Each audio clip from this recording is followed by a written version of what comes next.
बच्चों, कैसे हो आप सभी। मैं आशा करता हूँ कि आप सभी स्वस्थ होंगे, मस्त होंगे और आपकी पढ़ाई भी बहुत बेहतरीन तरीके से चल रही होगी। तो बच्चों, आज की इस क्लास में हम क्या पढ़ने वाले हैं वो आपको पता होगा। हम पढ़ने वाले हैं सिलेंट्रेटा यानी कि नाइडेरिया के बारे में। नाइडेरिया या जो सिलेंट्रेटा संघ है, इसके क्या क्या लक्षण है, कौन कौन से एग्जाम्पल इसके अंदर आते हैं, उन सभी बातों को हम अच्छे से आज की इस क्लास में जानेंगे। तो फर्स्ट ऑफ ऑल अगर हम सबसे पहले बात करते हैं कि ये जो सिलेंट्रेटा शब्द है, इस सिलेंट्रेटा शब्द का मतलब क्या है और ये जो नाइडेरिया शब्द है, इस नाइडेरिया शब्द का मतलब क्या है। दैट मींस हमने यहाँ पर लिख रखा है सिलेंट्रेटा और नाइडेरिया। तो इन दोनों शब्द के अंदर हम बात करेंगे कि इसका मतलब क्या है। तो सबसे पहले अगर हम बात करते हैं कि सिलेंट्रेटा, तो सिलेंट्रेटा का जो मतलब होता है वो कैसे हम पता करेंगे। तो सबसे पहले इस सिलेंट्रेटा शब्द को ही हम दो भागों में तोड़ देते हैं। तो अगर हम बात करते हैं जो सिलेंट्रेटा शब्द है, इसको दो भाग में तोड़ेंगे तो पहला जो भाग मिलेगा वो मिल जाएगा आपको सील, जिसका मतलब होता है होलो, यानी कि अगर हम कहें तो इसका मतलब होता है खोखला। क्या होता है? खोखला। दूसरा जो शब्द है बेटा वो है एंटेरॉन। एंटेरॉन का जो मतलब होता है वो होता है इंटेस्टाइन। इंटेस्टाइन का मतलब आपको पता है कि इंटेस्टाइन का मतलब जो होता है वो होता है आंत। यानी कि सिलेंट्रेटा संघ के जितने भी जीव होते हैं उनके अंदर जो आंत पाई जाती है वो खोखले प्रकार की पाई जाती है। That is clear. आगे हम बात करते हैं कि नाइडेरिया तब क्या है, हमने इसको नाइडेरिया क्यों कहा। तो नाइडेरिया क्यों कहा, इस बात की पुष्टि हम कर रहे हैं। क्यों करते हैं देखो, अगर हम बात करते हैं नाइडेरिया की, तो नाइडेरिया जिस प्रकार से हमने सिलेंट्रेटा को दो वर्ड में तोड़ा है, ठीक उसी प्रकार से सिमिलर एज सच हम नाइडेरिया को भी दो वर्ड में तोड़ रहे हैं। देखो, नाइडेरिया की अगर हम बात करते हैं तो नाइडेरिया को अगर हम दो शब्द में तोड़ते हैं, जो पहला शब्द इसमें वो बन जाता है नाइड। ठीक है, क्या बन जाता है? नाइड बन जाता है। अब बेटा अगर हम नाइड की बात करते हैं तो नाइड का मतलब क्या होता है। नाइड का जो मतलब होता है वो होता है स्टिंग सेल। Sting cell. अब स्टिंग सेल क्या होता है? देखो, स्टिंग सेल का मतलब जो होता है वो होता है दंश कोशिका। क्या होता है? दंश कोशिका। उसके बाद अगर हम बात करते हैं कि एंटेरॉन, एंटेरॉन का मतलब क्या होता है? तो एंटेरॉन का मतलब होता है इंटेस्टाइन। Is this clear? यानी कि अगर हम बात करते हैं जितने भी सिलेंट्रेटा संघ के प्राणी होते हैं उनमें खोखले आंत के साथ साथ दंश कोशिकाएं भी पाई जाती है, जिस वजह से हम सिलेंट्रेटा संघ के प्राणी को हम क्या करते हैं?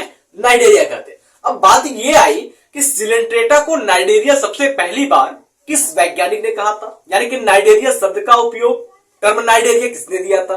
तो अब अगर हम बात करते हैं टर्म नाइडेरिया की, ठीक है, तो टर्म नाइडेरिया देने वाले वैज्ञानिक का नाम है हैस-चेक। क्या नाम है? हैस-चेक, जिन्होंने 1888 ईस्वी में सबसे पहले सिलेंट्रेटा संघ को नाइडेरिया के नाम से पुकारा था। यानी कि अगर हम बात करते हैं टर्म नाइडेरिया की, टर्म नाइडेरिया, टर्म नाइडेरिया की बात करते हैं तो टर्म नाइडेरिया किसने दिया था? हैस-चेक ने। हैस-चेक ने दिया था। हैस-चेक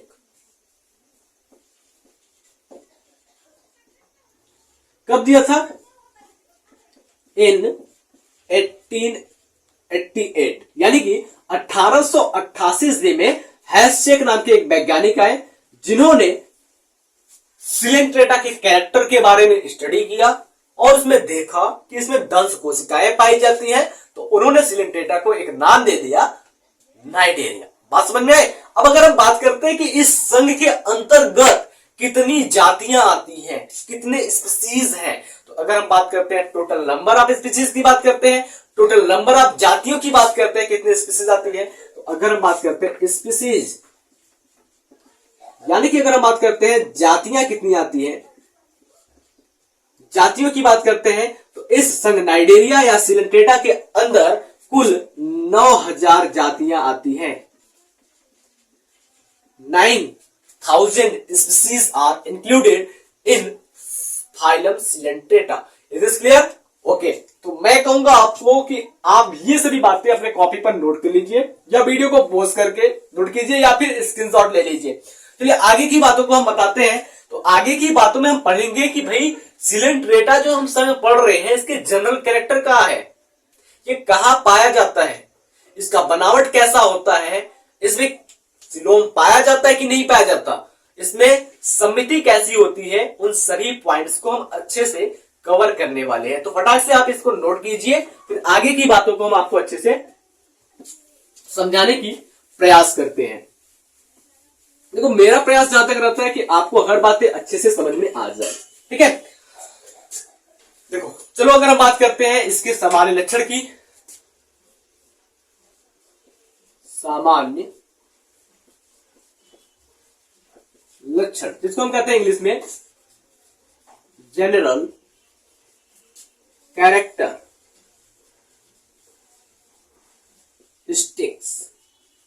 जनरल कैरेक्टरिस्टिक्स की बात करते हैं तो सबसे पहला जो हमारा पॉइंट हो जाएगा जनरल कैरेक्टरिस्टिक्स में, वो हमारा जो होता है वो होता है आवास। क्या होता है पहला जो होता है वो होता है आवास। यानी कि अगर हम बात करते हैं किसी भी जीव के बारे में पढ़ेंगे तो सबसे पहले वो कहां पर रहता है, ठीक है, कहां पर रहता है उसको पढ़ेंगे। तो सबसे पहले अगर हम बात करते हैं पहला पॉइंट क्या हो जाएगा हमारा, वो हो जाएगा आवास।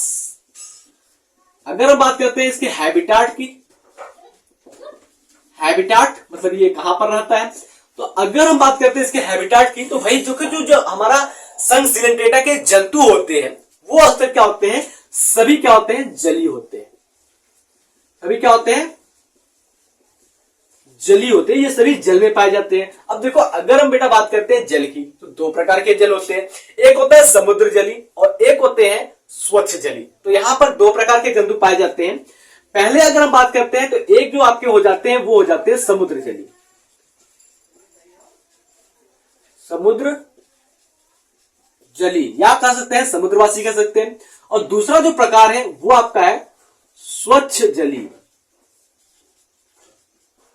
देखो अगर हम बात करते हैं जितने भी जंतु होते हैं संघ सिलेंट्रेटा में, तो उसमें से जो अधिकतर जंतु जो होते हैं वो अधिकतर जंतु क्या होते हैं, समुद्र जली होते हैं। यानी कि वो अपना आवास समुद्र के अंदर बनाते हैं। लेकिन कुछ ऐसे भी जंतु पाए जाते हैं जो क्या करते हैं, अपना आवास स्वच्छ जल के अंदर बनाते हैं। तो अगर हम बात करते हैं कुछ उदाहरण की, जो स्वच्छ जली है इसके हम कुछ उदाहरण की बात कर लेते हैं। कुछ उदाहरण की बात करते हैं तो इसके अंदर जो स्वच्छ जली है भाई, इसके अंदर आपका आ जाता है हाइड्रा, ठीक है, क्या आ जाएगा, हाइड्रा, जेलीफिश, हाइड्रा, जेलीफिश, और एक आता है आपका समुद्री एनिमोन। क्या होता है, समुद्री एनिमोन।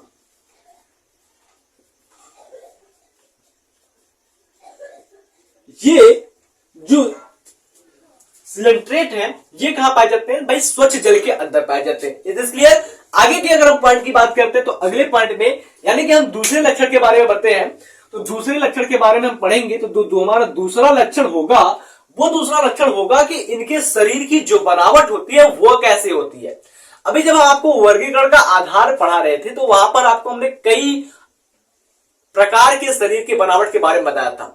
हमने बताया था आपको कोशिकीय स्तर के संगठन के बारे में, ऊतक स्तर के संगठन के बारे में, अंग स्तर के संगठन के बारे में, अंग तंत्र स्तर के संगठन के बारे में। अगर ये बातें आपको याद है तो अच्छी बात है, और अगर आपने उस क्लास को नहीं देखा है तो भाई उस क्लास को जाकर के आप देख लीजिए। हमने एक संघ और पोरीफेरा को पढ़ाया, तो उस पोरीफेरा संघ को भी देख लीजिए। सेम टू सेम ऐसे ही हमने पढ़ाया है और आपको हर बातें याद करवाने की कोशिश की है 20 मिनट के लेक्चर में, ठीक है। चलो आगे हम बात करते हैं। तो अगर हमारा दूसरा जो होता है वो होता है शरीर का संगठन, शरीर का संगठन। यानी कि अगर हम बात करते हैं यहां पर बॉडी का ऑर्गेनाइजेशन कैसा होता है, किस स्तर का यहां पर संगठन पाया जाता है, तो सिंपल सी बात है भाई, यहां पर जो संगठन पाया जाता है वो पाया जाता है ऊतक स्तर का, ठीक है। ऊतक स्तर का संगठन पाया जाता है। बात समझ में आई, ऊतक स्तर का संगठन पाया जाता है। इसका मतलब क्या होता है कि यहां पर ढेर सारी कोशिकाएं तो होती है और वो कोशिकाएं क्या करती है, आपस में मिलकर के एक ऊतक का निर्माण करती है। लेकिन ये ऊतक जो होते हैं स्पष्ट रूप से अंग नहीं बना पाते हैं, जिस वजह से हम इसको कहते हैं कि संघ सिलेंट्रेटा यानी कि नाइडेरिया संघ के जितने भी प्राणी होते हैं उसके अंदर ऊतक स्तर का संगठन पाया जाता है। Is this clear? क्लियर। आगे अगर हम बात करते हैं तो इसमें समिति कैसी होती है, तीसरे नंबर की बात करते हैं समिति। समिति क्या है, ये बात भी हमने अच्छे तरीके से बताया है उस पहले क्लास में, तो यहां भी मैं आपको बताऊंगा, अच्छे से समझ में आ जाएगा। तो अब अगर हम बात करते हैं इसमें समिति क्या होती है, कैसी समिति पाई जाती है, यानी कि हम बात करते हैं यहां पर जो सिमेट्री होती है वो कैसी पाई जाती है। तो यहां पर जो सिमेट्री होती है वो होती है अरीय, अरीय समिति। यानी कि अगर हम बात करते हैं तो यहां पर जो समिति होती है वो कैसी होती है, रेडियल सिमेट्री होती है। यानी कि मतलब क्या हो जाएगा कि जैसे ये आपको बात कर लेते हैं, कोई भी जीव है, देखिए संघ सिलेंट्रेटा का कोई जीव है, सच एग्जांपल के तौर पर ले रहे हैं, संघ सिलेंट्रेटा का ये एक जीव है। अब इस जीव को अगर हम बात करते हैं, ये केंद्र है और इस केंद्र से हम किसी भी डायरेक्शन से काटते हैं, इस प्रकार से काट दिए तब पर भी क्या हो गया, ये दो बराबर भागों में बढ़ गया। फिर इसके बाद अगर हम बात करते हैं, इस प्रकार से काट दिए तब पर भी ये दो बराबर भागों में बढ़ गया। ऐसे लेकर आए तब पर भी ये दो बराबर भागों में बढ़ रहा है, ऐसे काट रहे हैं तब पर भी ये दो बराबर भागों में बढ़ रहा है। यानी कि अरीय समिति का मतलब क्या होता है कि आप किसी भी एंगल से, किसी भी बॉडी प्लान से आप काटिए तो पूरा का पूरा जो ऑर्गन है वो दो बराबर पार्ट में डिवाइड हो जाए। ठीक है, बात समझ में आई? ठीक है, अच्छे समझ में आया ना। चलो आगे बात करते हैं। अगली बात की हम बात करते हैं, जो चौथा हमारा पॉइंट है, वो चौथे पॉइंट की अगर हम बात करते हैं तो चौथे पॉइंट पर अगर बात करेंगे तो वो हो जाएगा हमारा देह प्रारूप। देह प्रारूप यानी कि हम बात करते हैं बॉडी प्लान की। देखो हमने आपको तीन प्रकार के बॉडी प्लान बनाया था। पहला बताया था वो आपका हमने बताया था, पहला कोशिका एकत्रीकरण, जो दूसरा था वो था अंडकोश, और तीसरा जो था भाई वो तीसरा आपका था नलिका के अंदर नलिका। तो यहां पर जो आपको देह प्रारूप देखने को मिलेगा सिलेंट्रेटा के जंतुओं के अंदर, वो आपका जो देह प्रारूप होगा वो होगा अंडकोश। ठीक है, कौन सा होगा, अंडकोश,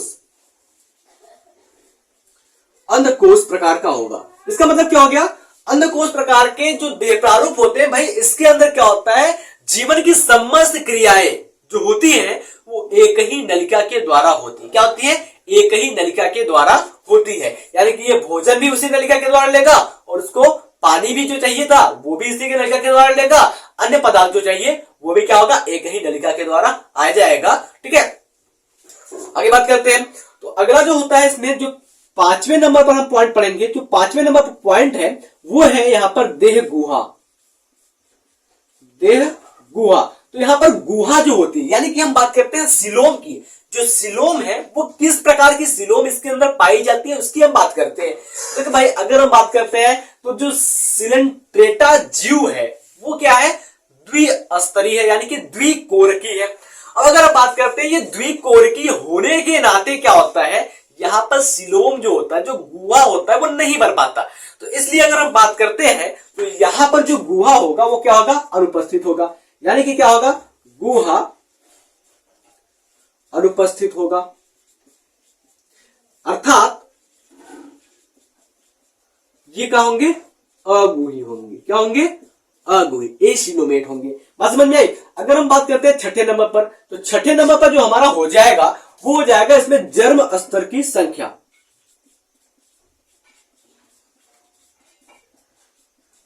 जन्म स्तर की संख्या की बात करते हैं, यानी कि नंबर ऑफ जर्म लेयर, या फिर हम बात करते हैं जन्म स्तर की संख्या की बात करते हैं। तो देखो भाई जितने भी सिलेंट्रेटा होते हैं सबके सब क्या होते हैं, द्विकोरकी होते हैं। हमने आपको जब वर्गीकरण का आधार पढ़ा रहे थे तो वहां पर दो चीजें बताया था, एक आपको बताया था द्विकोरकी यानी कि द्विस्तरीय बताया था, दूसरा बताया था आपको त्रिकोरकी यानी कि त्रिस्तरीय बताया था। यानी कि जन्म स्तर की संख्या जहां पर 3 होती है उसको हम त्रिकोरकी कहते हैं, जहां पर जन्म स्तर की संख्या 2 होती है उसको हम द्विकोरकी कहते हैं। अर्थात अगर हम बात करते हैं कि जितने भी सिलेंट्रेटा के जीव होते हैं, संगनाइडेरिया के प्राणी होते हैं, सबके सब क्या होते हैं, द्विस्तरीय होते हैं, अर्थात ये द्विकोरकी होते हैं। मतलब क्या हो जाएगा कि इसमें जो जन्म स्तर की संख्या पाई जाती है वो ओनली 2 होती है। कौन कौन सी, पहली जो हो जाएगी वो हो जाएगी बाह्य वाला, और दूसरा जो हो जाएगा वो हो जाएगा अंतर वाला। तो इस प्रकार से क्या हो जाएगा, यहां पर जन्म स्तर की संख्या, यहां पर जन्म स्तर की संख्या क्या होती है, 2 होती है, अर्थात ये क्या होते हैं, द्विकोरक होते हैं। ठीक है, अर्थात बाह्य जन्म स्तर तथा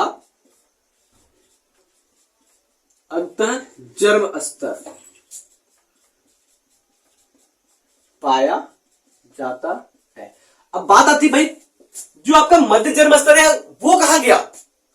जो मध्य जन्म स्तर होता है वो नहीं पाया जाता। मध्य जन्म स्तर के जगह पर यहां पर मीजोग्लिया पाया जाता है। अब मीजोग्लिया क्या होता है? तो भैया मीजोग्लिया जो होता है उसमें जेल भरा होता है, चिपचिपा पदार्थ भरा होता है, और वो क्या करता है?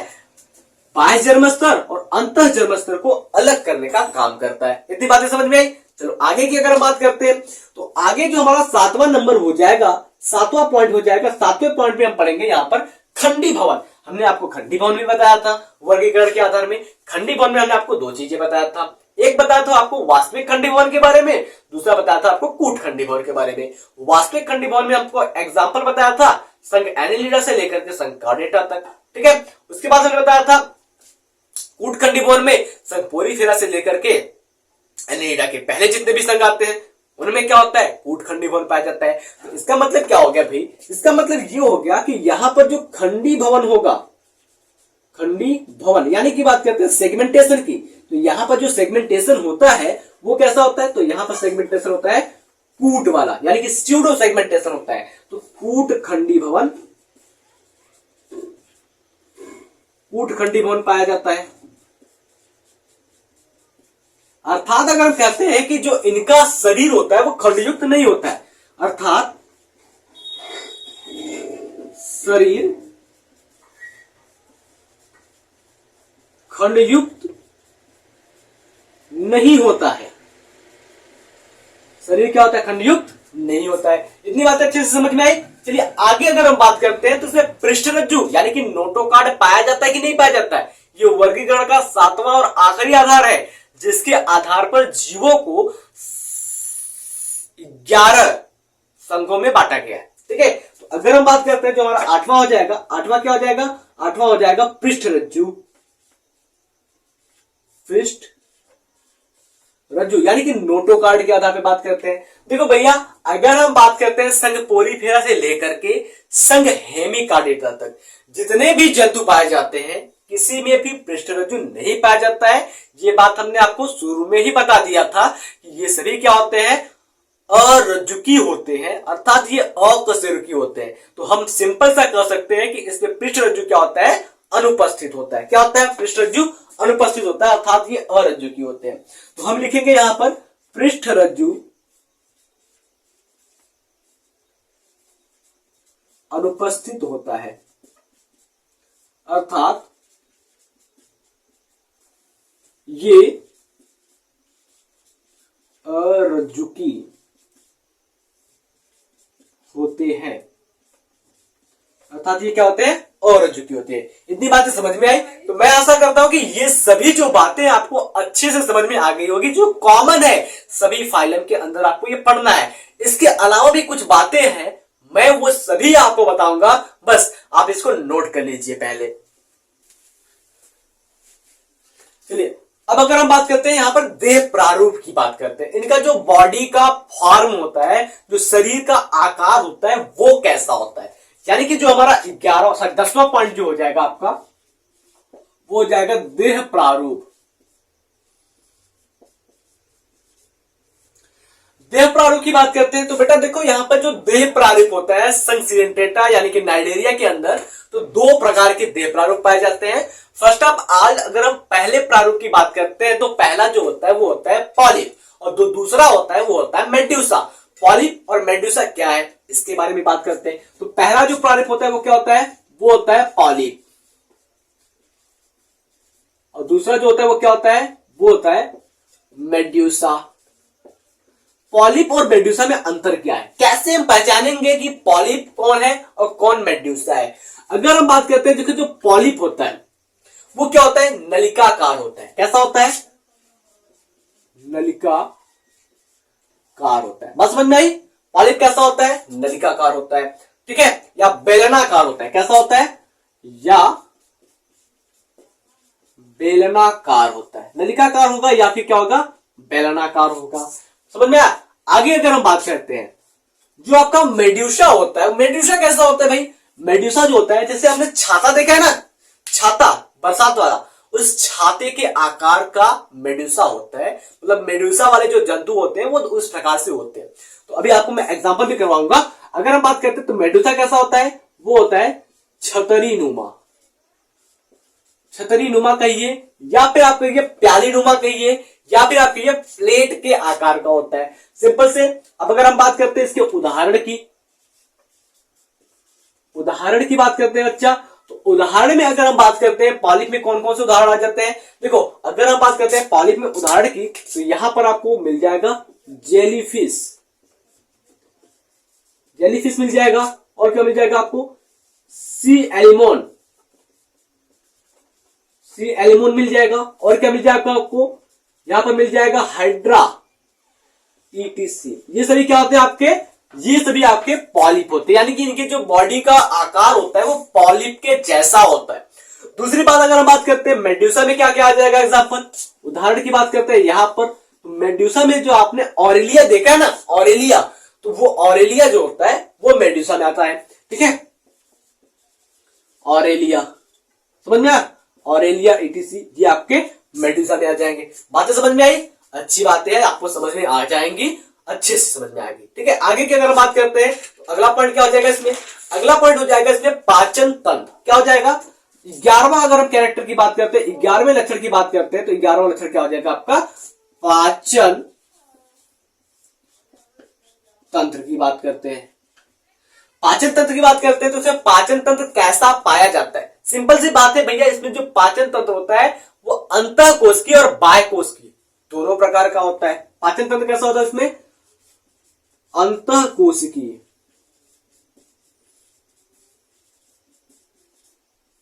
तथा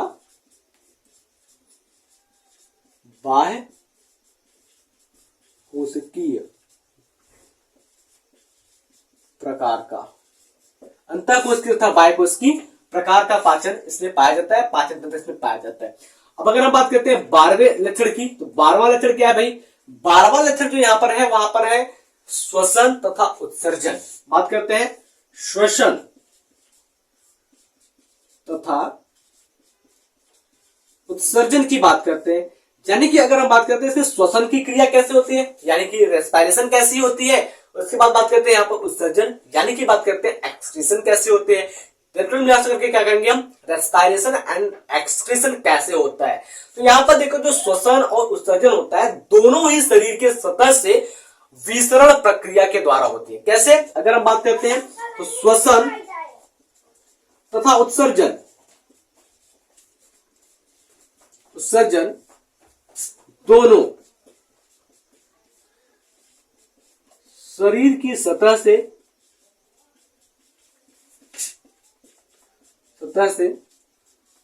विसरण प्रक्रिया द्वारा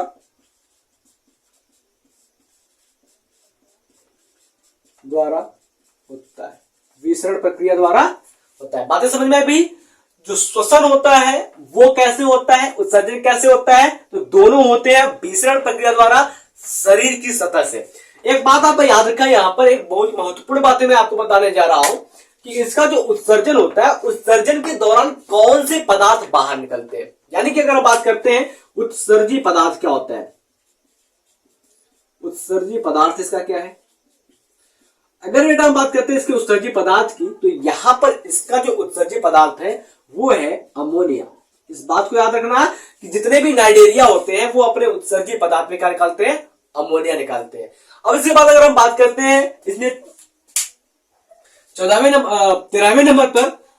नंबर की बात करते हैं, तो 13वें नंबर पर इसमें हम बात करेंगे इसमें तंत्रिका तंत्र कैसा पाया जाता है, तंत्रिका तंत्र, यानी कि बात करते हैं इसमें नर्वस सिस्टम की बात करते हैं, तो नर्वस सिस्टम कैसा पाया जाता है। सिंपल सी बात है, इसमें निम्न कोटि की जालिका व तंत्रिका तंत्र उपस्थित होती है। निम्न कोटि यानी कि बहुत ही छोटे स्तर का जालिका व यानी कि जाली के जैसा तंत्रिका तंत्र पाया जाता है। और सबसे मेन बात यह है कि यहां पर जो मस्तिष्क होता है, जो कि हमारे पास है लेकिन नाइडेरियंस के पास नहीं होता है, यानी कि अब अगर हम कह सकते हैं तो यहां पर CNS सेंट्रल नर्वस सिस्टम, केंद्रीय तंत्रिका तंत्र अनुपस्थित होता है,